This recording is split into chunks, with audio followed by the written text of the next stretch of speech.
the Angels roster you made, I'm gonna out you a little bit here, but it's in a positive way. Before we hit record, Joe and I were talking about the Angels and their sell mode. And Joe, if I remember correctly, I'm going to try to quote you correctly here. You said they might have some guys that are going to move, some guys that might be somewhat interesting, but you don't really want any of their players on this roster, on this Mariners roster. Yeah, I think it was. I thought that was hilarious. I think you're right. I'm there with you. I think it was something along the lines of, I'd love to trade with the Angels, but I don't want any of their players. Truly, I mean, who are you going to move if you're the Angels? And I look at it from this frame. Chances are they're not going to move Ohtani, right? I think it's not the worst idea to move Ohtani right now, but chances are they're not going to do it. They'll probably run it back one more time in 2023 and then abandon ship next July if things don't go well. Right. So if you're the Angels, you're not moving Patrick Sandoval. That would be the number. That would be the guy that I really am looking at and saying, hey, I would love to pay for Patrick Sandoval, his injuries aside. Besides that, man, there's nothing on that roster. What's funny is their most, when you look at it from a pure performance and role standpoint and nothing else, Raisel Iglesias might be their most valuable tradable asset. You don't want that.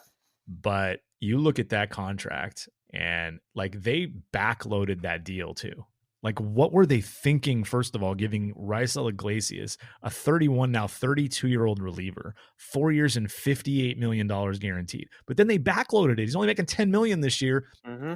Anybody that might be trading for him is trading for ages 33 to 35 at $48 million over 3 years. What an absolute disaster. It's unmovable. That's on the level. It's on the level of the Colorado Rockies in like 2014 or 15 when they gave all those guys $14 to $17 million deals, like 3 of them. And they weren't able to move any of them. They were all terrible. All of them were terrible. Brian Shaw, Wade Davis, and I don't remember the other one, but they spent McGee? Was it Jake McGee? Might have been Jake McGee, but they spent like $45 million AAV on 3 relievers for 3 or 4 years.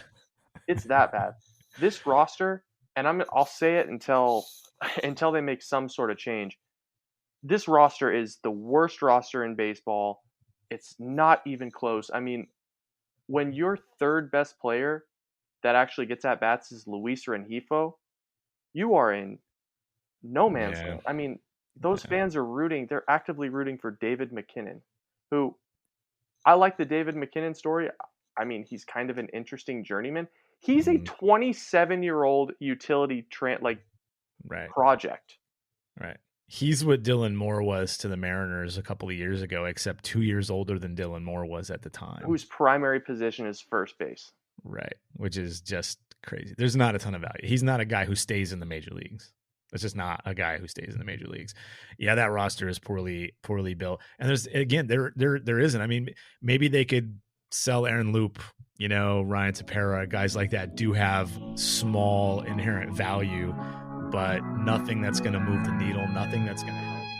Hey, it's Jason Churchill. To get the full episode, as well as every other episode of the podcast, past and future, subscribe for as little as $5 per month by going to bit.ly/getthepod. That's bit.ly/getthepod, all one word. A link you can also find on my Twitter profile. Hey, thanks for checking out Baseball Things.